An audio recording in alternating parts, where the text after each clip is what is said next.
Api dengan cepat melahap rumah yang sebagian besar terbuat dari material kayu di Jalan Batu Tambun, Desa Tarempa Selatan, Kepulauan Anambas, Kepulauan Riau. Salah seorang warga mengatakan api pertama kali berasal dari dapur rumah, diduga berasal dari arus pendek listrik. Rumah yang tidak berpenghuni ini diketahui milik mantan anggota DPRD Kepulauan Anambas. Dinas pemadam kebakaran dibantu oleh TNI Polri dan warga berusaha memadamkan api. Api pun berhasil dipadamkan sekitar 1 jam kemudian. Jadi ada rumah kebakaran, dia bilang, "Mas siapa? Mas Pak Haji Danun." Dia lari. Anak saya pun lari juga situ. Mana kita tengok? Oh iya, Bang. Itu udah keadaan apinya udah besar gitu? Belum ya? Masih mengeluarkan asap lah. Tapi dalam udah ada api. Ada api. Oh, ada. Oh, berarti apinya dari dalam rumah, Pak ya? Nah, dalam rumah. Jadi kami tadi menurunkan personil untuk memadamkan api sekitar 30 orang dengan menggunakan mesin rabit dan simbaura, melaksanakan proses pemadaman api itu sekitar lebih kurang 1 jam lebih. Beruntung tidak ada korban jiwa pada peristiwa kebakaran ini, namun kerugian ditaksir mencapai ratusan juta rupiah. Dari Kepulauan Anambas, Kepulauan Riau, Alfi Ar-Rashid, tim iNews melaporkan. Sementara itu pemirsa, sakit hati batal menikah. Seorang wanita di Kendal, Jawa Tengah meneror mantan tunangannya dengan pesanan fiktif belanja online. Korban mengaku tiap hari berdatangan sejumlah rak dan jasa yang tidak dipesannya, mulai dari sayuran pemirsa, kemudian mebel, mobil rental, hingga layanan sedot WC. Kasus orderan fiktif yang menimpa seorang pria warga desa Karangayu, Cepiring, Kendal, Jawa Tengah akhirnya terungkap. Polisi menangkap pelaku yang ternyata seorang wanita yang juga mantan tunangan korban.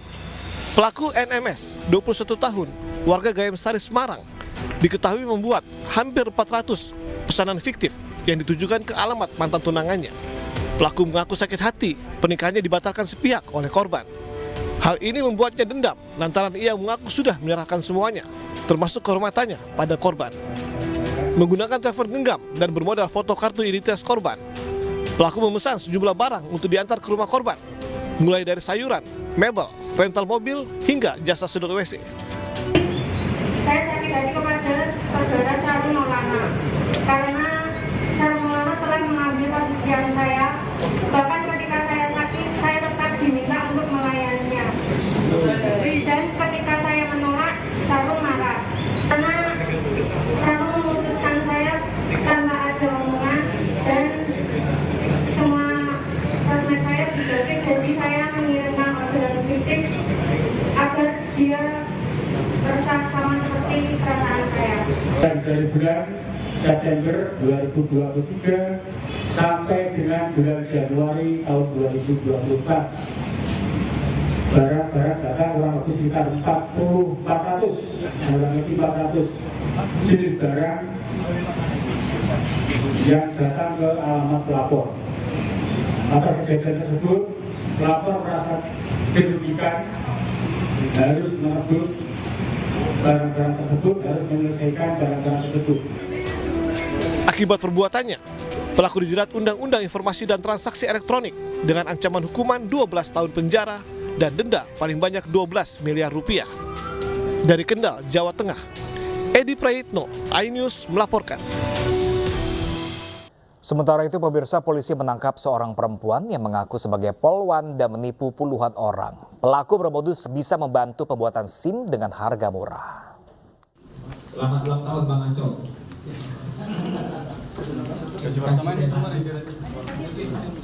Perempuan berinisial F berusia 33 tahun ini diringkus Satreskrim Polres Luwu Timur, Sulawesi Selatan. Warga desa Matompi, Kecamatan Towuti ini mengaku sebagai polwan dan menipu warga dengan menawarkan pembuatan SIM dengan harga murah. Pelaku mematok biaya pembuatan SIM C sebesar 200.000, SIM A 300.000 dan SIM B2 umum seharga 400.000. Kasus ini terungkap setelah salah satu korbannya tak kunjung mendapatkan SIM yang dijanjikan dan akhirnya melapor ke polisi. Meski hanya ada 3 korban yang melapor secara resmi, namun diduga ada puluhan orang yang telah menjadi korban. Berdasarkan investigasi kami, saat ini yang melapor ke Polres secara resmi adalah 3. Namun dari pengakuan tersangka dia sudah melakukan sampai mendapatkan keuntungan sebanyak 25 juta. Jadi dengan modus dia mengaku sebagai anggota Polwan Luwu Timur. Untuk menghindari kejadian serupa, polisi mengimbau kepada warga untuk tidak tergiur dengan harga murah yang dijanjikan para calo dengan cara instan. Dari Luwu Timur, Sulawesi Selatan, Nasruddin Rubak, Ainis melaporkan. Kita beralih pemirsa ke seorang pria ditangkap polisi sektor Taman Sari, Jakarta Barat usai mencuri barang berharga milik wanita malam yang dikencaninya di sebuah hotel. Pelaku beraksi saat korban lengah usai dikencani.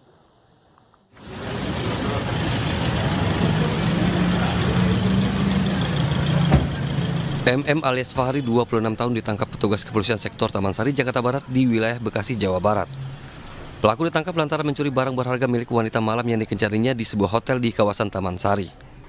Usai ditangkap, pelaku beserta barang bukti handphone, uang tunai, dan ATM dibawa ke Polsek Taman Sari. Total kerugian yang dialami korban mencapai 40 hingga 50 juta rupiah. Modus yang dilakukan pelaku mengajak korban berkencan dan membawa kabur barang milik korban saat korban lengah. Kepada polisi, pelaku juga mengaku telah puluhan kali beraksi di sejumlah lokasi yakni Jakarta, Bandung, Surabaya, dan Semarang. Modusnya sendiri ya, berawal dari pelaku mengechat korban lewat medsos dan akhirnya setelah sepakat janjian mereka ketemu di suatu tempat atau suatu hotel. Ya, sesampainya di hotel, pelaku pura-pura meminjam handphone korban. Kita lakukan interogasi, pelaku sendiri mengakui sudah puluhan kali melakukan aksinya dan ada di beberapa kota seperti Jakarta, Bandung, Surabaya, dan Semarang. Pelaku dijerat dengan pasal 363 KUHP tentang pencurian dengan ancaman 7 tahun penjara. Dari Jakarta, Miftol Gani, Ainis melaporkan. Sebaliknya pemirsa, rekaman video seorang ayah curhat sampai menangis meminta keadilan karena buah hatinya diperkosa viral di media sosial. Setelah viral, polisi baru mengamankan satu pelaku, sementara satu pelaku lainnya telah melarikan diri. Sebagai orang tua kami tidak ada ibunya. Jagat maya diramaikan dengan viralnya video curahan suara hati seorang ayah yang menuntut keadilan untuk keluarga dan anaknya. Pasalnya sang anak yang berusia 7 tahun menjadi korban pemerkosaan oleh 2 orang pria. Sudah melaporkan peristiwa keji ini ke Polres Langkat pada 11 Januari 2024 lalu, namun belum ada tindak lanjut dari kepolisian. Sementara, 2 terduga pelaku berusia 40 tahun dan 15 tahun yang masih satu kampung dengan korban masih bebas berkeliaran. Awal Januari lalu, korban mengeluh sakit di bagian alt vitalnya. Dan setelah ditanya, korban mengaku diperkosa oleh kedua pelaku secara bergantian. Pelakunya nih ada 2 orang. 2 orang ya. 2 orang. Cuman yang satu ini tadi udah dewasa lah. Iya. Udah punya anak 2 ya kan. Belum ketangkep Pak? Belum, kabur orangnya. Itu ngelapornya kapan Pak? Bulan berapa kejadiannya itu? Awak nggak tahu tanggalnya, cuman setengah bulan lewat dah. Oh, bulan Januari ini ya? Ya, Januari ini. Polsek, Polres. Nah, tapi nggak ada tanggapan. Nah, jadi sekarang dipiralkan anakku nih. Iya. Makanya. Iya. Sejak dipiralkannya tadi malam langsung tangkap orangnya. Yang ditangkap yang mana Pak? Yang anak-anak masih sekolah. Yang masih sekolah itu pelakunya. Masih SMP kelas 2 itu. Iya. Setelah videonya viral, polisi menangkap satu terduga pelaku dan seorang lagi terlanjur melarikan diri. Hingga kini belum ada keterangan resmi dari pihak kepolisian terkait peristiwa tersebut. Keluarga pun menuntut pelaku dihukum seberat-beratnya. Dari Langkat, Sumatera Utara, Erwin Syahputra Nasution, iNews melaporkan. Hujan yang mengguyur Jakarta sejak pagi tadi membuat kemacetan di beberapa ruas jalan di ibu kota. Ya pemirsa, seperti yang kita ketahui bahwa Indonesia telah memasuki musim penghujan dari akhir 2023 lalu hingga saat ini di awal tahun 2024. Dan memang untuk volume atau tingkat hujan sendiri di Indonesia masih cukup sering terjadi begitu. Dan akhirnya dikarenakan hujan yang cukup sering atau sering terjadi di sekitar wilayah Indonesia ini, seperti contohnya saat ini saya sedang berada di sekitar Jalan Gatot Subroto, Jakarta Selatan, dikarenakan hujan deras yang memang terjadi agak lama, pemirsa, begitu mengakibatkan akhirnya terjadi kemacetan yang cukup padat dan bahkan merayap tadi di sekitaran Jalan Gatot Subroto ini. Dan pemirsa, saya pun ingin memberikan sedikit informasi sebetulnya hal apa yang menyebabkan kemacetan terjadi di sekitaran Jalan Gatot Subroto arah Semanggi dan juga arah Senayan ini. Yang pertama pemirsa, dikarenakan memang seperti yang kita ketahui bahwa Gatot Subroto merupakan jalan arteri atau jalan besar di DKI Jakarta yang mengakibatkan banyaknya pasti pengendara, baik itu pengendara roda 2 pengendara roda 4 ataupun transportasi umum yang pastinya melewati jalan Gatot Subroto ini. Yang kedua, memang jalan Gatot Subroto ini tepat berada di pinggirnya, yaitu di sekitaran area perkantoran. Jadinya banyak sekali masyarakat yang memang mungkin menggunakan roda 2 ataupun membawa mobil seperti itu atau menggunakan transportasi umum untuk melewati jalan Gatot Subroto ini agar bisa menuju ke kantor mereka.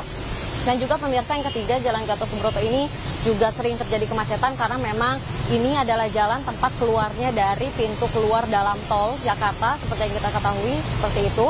Dan yang terakhir, memang jika saat hujan deras seperti ini juga terjadi kemacetan yang cukup padat atau signifikan begitu karena memang banyaknya pengendara roda 2 yang menepi di sekitaran atau di pinggir jalan Gatot Subroto yang akhirnya menyebabkan terjadinya penumpukan kendaraan di sekitar jalan Gatot Subroto.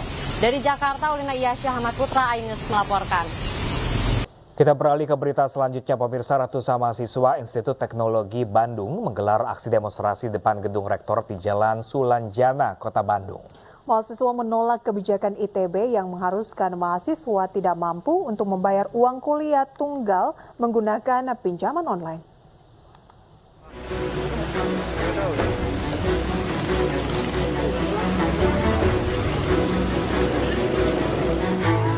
Ratusan mahasiswa Institut Teknologi Bandung berdemonstrasi dengan membawa poster kecaman dari kampus ITB menuju gedung rektorat di Jalan Sulanjana, Kota Bandung, Senin sore. Aksi ini sebagai bentuk protes mahasiswa terkait kerjasama rektorat ITB dengan perusahaan jasa pinjaman online Dana Cita yang menerapkan skema pinjaman online bagi mahasiswa yang tidak mampu membayar uang kuliah tunggal atau UKT. Diketahui sebanyak 93 dari 137 mahasiswa masih memiliki tunggakan UKT. Untuk membantu tunggakan UKT mahasiswa yang tidak mampu, mahasiswa lainnya juga melakukan aksi penggalangan donasi.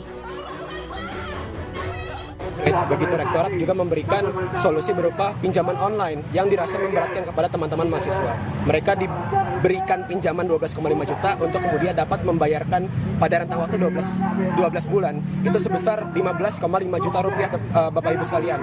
Yang mana itu berkisar pada kisaran 20%. Ini sangat memberatkan, kami telah mengusahakan ragam advokasi lainnya. Namun Bapak Ibu rektorat masih belum mendengar, maka dari itu kami memutuskan untuk bisa turun aksi menggeruduk gedung rektorat pada siang hari ini. Para mahasiswa juga mengeluhkan pihak ITB yang dinilai mempersulit mahasiswa tidak mampu dalam menurunkan biaya UKT tiap semesternya. Ya berarti UKT-nya nggak pernah turun gitu ya? Nggak pernah turun, 12,5 juta terus. Padahal meskipun udah diajukan keringanan gitu. Tiap semester saya ajukan dan banyak juga kawan-kawan saya sudah mengajukan, tapi walaupun saya tahu juga kondisi finansial mereka 11-12 sama saya, susah, tapi tetap saja 12,5 terus. Minim sekali saya dengar cerita bahwa saya UKT saya kecil, 8 gitu ya, minim sekali. Dengan adanya aksi ini, para mahasiswa berharap pembayaran UKT bagi mahasiswa tidak mampu mendapat solusi lain selain pinjaman online yang dinilai memberatkan mahasiswa. Dari Bandung, Jawa Barat, Ervan David, iNews melaporkan. Dan pemirsa, untuk membahasnya lebih lanjut kita terhubung dengan pengamat kebijakan pendidikan UPI, Profesor Cecep Darmawan. Selamat siang, Prof. Ya, selamat siang, Profesor. Ya, Prof. Bukan UPI, UPI. UPI, ya. Terima kasih, Prof, telah bergabung bersama kami di siang kali ini. Profesor, ini tanggapannya seperti apa dengan adanya pinjaman online masuk dalam skema di sistem pembayaran di kampus? Setuju atau enggak nih, Prof? Ya, tentu ini pertama harus mengucapkan keprihatinan ya, bahwa kampus hari ini semakin mahal, semakin sulit untuk diakses oleh para mahasiswa. Betapapun sekarang digadang-gadang ya bahwa pendidikan gratis gitu, digadang-gadang seperti itu, tapi nyatanya ya hari ini kampus makin hari makin mahal.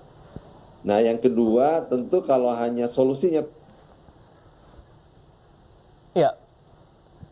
ya bisa meminjam sendiri tanpa bantuan kampus. Jadi ini persoalan serius bahwa pendidikan hari ini masih menyisakan persoalan-persoalan ya, termasuk persoalan UKT.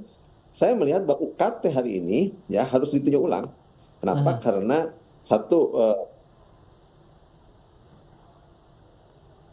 dari pemerintah kepada perguruan tinggi itu ya, terutama PTNBH ini, kemudian itu diyakini bahwa dana itu semestinya ya untuk biaya operasional investasi, namun ini nampaknya ya dianggap masih kurang oleh PTNBH. Sehingga yang paling mudah ya lewat tadi lihat standarisasi UKT. Nah, dari sisi mekanisme UKT sendiri saya sih ingin UKT itu satu transparan, berkeadilan ya, dan dilaksanakan dengan baik. Artinya kalau tadi ada sekian jumlah mahasiswa, apalagi mahasiswa tadi berdemo ya, saya lihat gitu, ini harusnya jadi aspirasi ditinjau ulang ya besaran-besaran UKT itu, dan itu bisa dilakukan sebenarnya tiap tahun atau tiap semester agar selalu ada peninjauan ya terhadap UKT mahasiswa, utamanya kepada mahasiswa yang tadi yang kena dampak, mungkin orang tuanya tadinya mampu ya, usahanya semester ini kurang, misalnya, itu harusnya dilihat, dievaluasi kembali gitu. Oke, ada evaluasi kembali. Menurut Prof sendiri begitu ya, seperti apa kira-kira mekanisme yang bisa ditempuh oleh pihak kampus agar ada win-win solution antara mahasiswa yang kurang mampu mungkin dengan pihak kampus yang harus memang mahasiswa ini membayarkan UKT tadi? Ya begini ya, kan pemerintah menginginkan PTN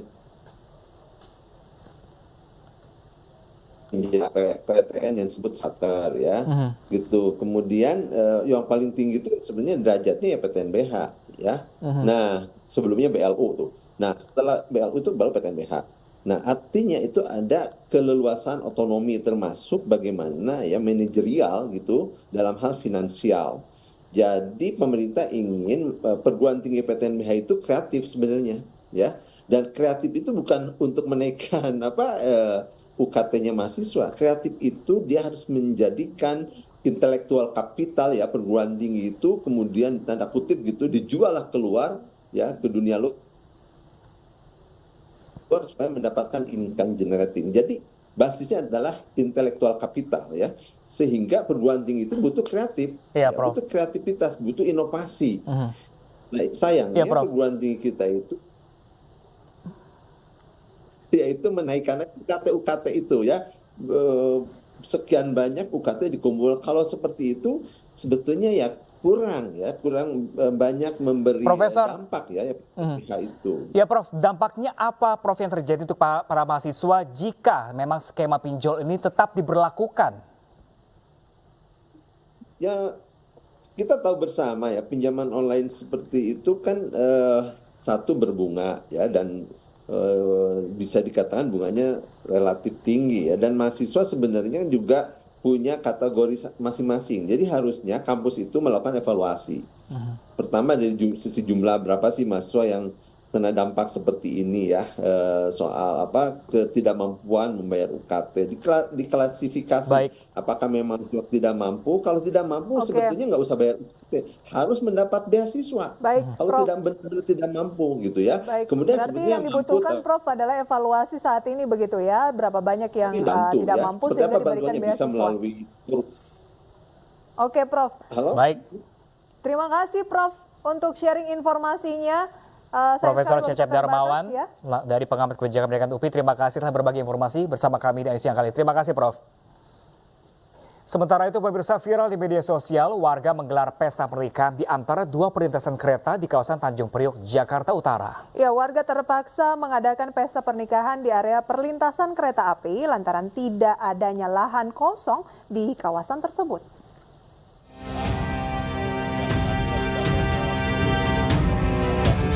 Video memperlihatkan tenda pesta pernikahan berada di tengah dua perlintasan kereta di Tanjung Priok, Jakarta Utara Minggu kemarin.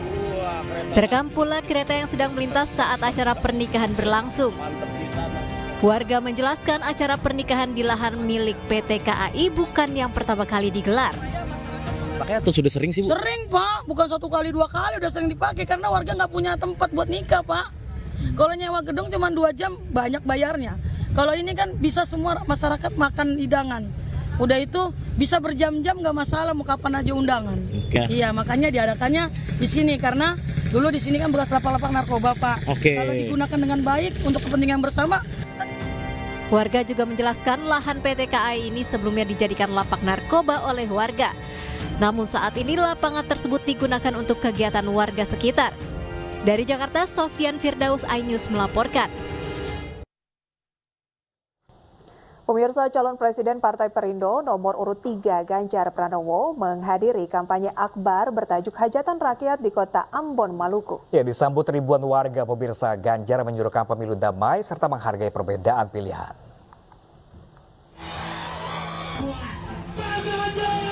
Calon Presiden nomor 3 Ganjar Pranowo menghadiri kampanye akbar bertajuk Hajatan Rakyat di Kota Ambon, Maluku. Di bawah terik sinar matahari, warga histeris menyambut kehadiran Ganjar di atas panggung Hajatan Rakyat.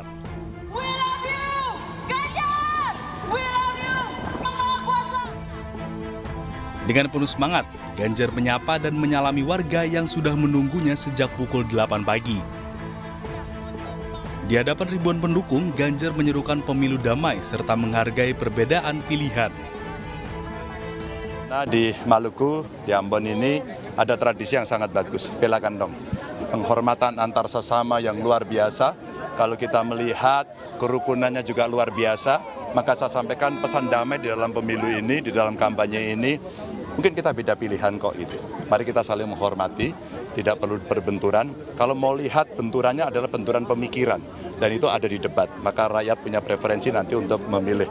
Dan tentu saja kita harapkan pemilu damai ini betul-betul bisa terlaksana dan kami akan dorong bahwa aparatur pasti netral dan rakyat tidak ada ketakutan untuk menentukan pilihan. Ganjar mengungkapkan ia terharu dan berterima kasih atas antusiasme warga yang begitu menyala. Dari Ambon, Maluku, Tim Liputan iNews melaporkan.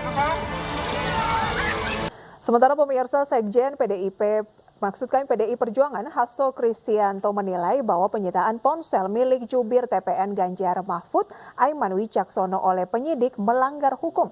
Sementara itu, calon Presiden nomor urut 3 Ganjar Pranowo menegaskan akan membela Aiman dan terus mengawal kasus tersebut hingga tuntas.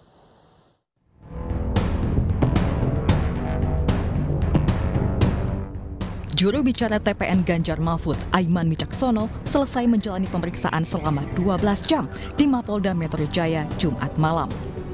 Aiman diperiksa sebagai saksi terkait ucapannya yang menyebut ada dugaan aparat tidak netral dalam pemilu 2024. Aiman bersama sejumlah advokat dan relawan Ganjar Mahfud mempertanyakan kasus yang menjeratnya. Sebab kritik dilontarkan untuk perbaikan institusi Polri di tengah krisis kepercayaan terhadap netralitas aparat dalam pemilu. Aiman menambahkan tak hanya ia yang menyampaikan kritik, sejumlah media massa juga menyampaikan kritik serupa terkait netralitas Polri. Demokrasi harus tetap tumbuh di pemilu yang netralitas menjadi isu yang sampai detik ini terus menjadi kekhawatiran. Dan ketika saya menyampaikan kekhawatiran itu, mengingatkan, mengkritisi, maka apa yang saya dapatkan adalah proses yang berujung pada pidana. Tentu ini masyarakat yang bisa menilai. Sekjen PDI Perjuangan Hasto Kristianto menyatakan pemeriksaan Aiman sebagai saksi selama 12 jam hingga penyitaan ponsel menunjukkan pelanggaran proses hukum. Hasto juga menyatakan pemilu itu rakyat yang berdaulat. Jangan bawa pemilu sebagai pertarungan antara kedaulatan rakyat versus ambisi penguasa. Adapun penyitaan ponsel Aiman merupakan tindakan intimidasi aparat untuk membungkam suara kubu Ganjar Mahfud. Sementara itu, calon Presiden nomor urut 3 Ganjar Pranowo menegaskan pihaknya akan terus membela Aiman dan mengawal kasus ini hingga tuntas. Kami akan bela Aiman. Aiman adalah seorang jurnalis yang sedang menceritakan kondisi dengan hak dan kebebasan jurnalismenya. Maka sebenarnya cara melawannya bukan menangkap, bukan memeriksa, tapi silakan Anda punya hak jawab. Itulah pers yang bebas yang saat itu diperjuangkan dalam era reformasi. Tim Ganjar Mahfud hari ini akan mendampingi. Kita akan tanyakan pada penegak hukum, apa sebenarnya yang terjadi. Dalam pemeriksaan di Polda Metro Jaya, penyidik menyita ponsel Aiman dengan dalih untuk kepentingan pembuktian dalam penyidikan. Meski Aiman keberatan, Aiman bersikukuh akan melindungi identitas narasumber yang memberikannya informasi. Dari Jakarta, Tim Liputan iNews melaporkan. Ya pemirsa, bazar minyak goreng murah menjadi ajang bagi calon anggota legislatif Partai Perindo, Vena Melinda, untuk terus dekat dengan masyarakat. Selain bazar murah, Vena Melinda juga rutin menggelar kegiatan senam bersama untuk menyampaikan visi misinya sekaligus mengajak warga untuk hidup sehat.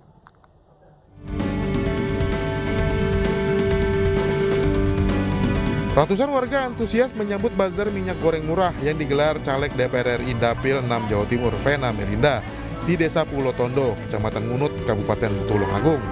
Warga juga senang dengan kehadiran Vena Melinda, caleg yang memiliki gagasan dan rekam jejak yang selalu berpihak kepada rakyat kecil. Orangnya cantik, ramah, dan amanah. Dengan adanya acara bazar tebus minyak murah niku pripun, Bu? Alhamdulillah sangat membantu. Namanya ibu-ibu rumah tangga pasti menjerit kalau harga-harga sembako naik, termasuk harga minyak goreng. Nah, alhamdulillah Partai Perindo dan saya juga caleg DPR RI dari Partai Perindo senang banget bisa memberikan kupon untuk menebus 5.000 1 liter minyak goreng. Selain bazar minyak goreng murah, Vena Melinda juga rutin menyapa masyarakat melalui kegiatan senam bersama. Melalui kegiatan ini, Vena Melinda dapat menyampaikan visi misinya sekaligus mengajak masyarakat untuk hidup sehat melalui olahraga.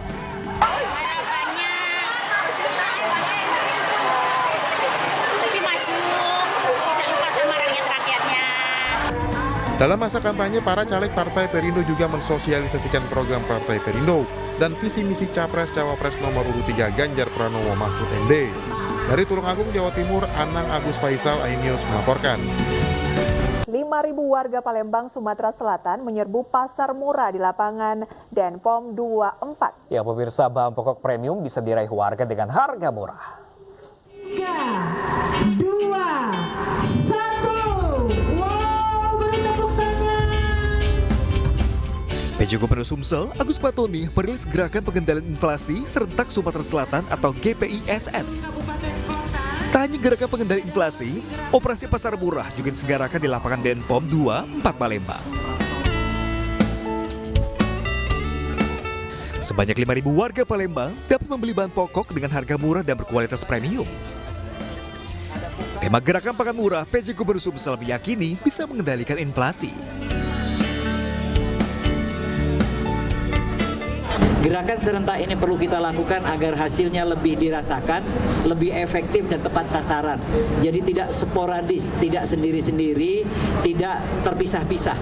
Semuanya terkoordinir dan terkendali. Ini kita harapkan semua harga pokok bisa lebih terkendali, masyarakat tidak panik, kebutuhan pokok juga bisa terpenuhi. Warga pun mengapresiasi adanya bazar murah untuk warga. Sangat murah. Iya. Kalau harga di pasaran berapa? Biasanya harga di pasaran 75, 78. Ya. Jadi terbantu nggak dengan ada ini? Sangat terbantu. Kalau ini diadakan tiap hari, kami sangat terbantu. Beberapa bahan pokok yang disubsidi antara lain beras dengan harga Rp10.000 per kilogram, gula Rp13.000 per kilogram dari Rp16.000 harga pasar, cabai merah dijual Rp24.000 dari harga pasar Rp48.000, dan minyak goreng dijual Rp13.000 dari harga normal Rp17.000.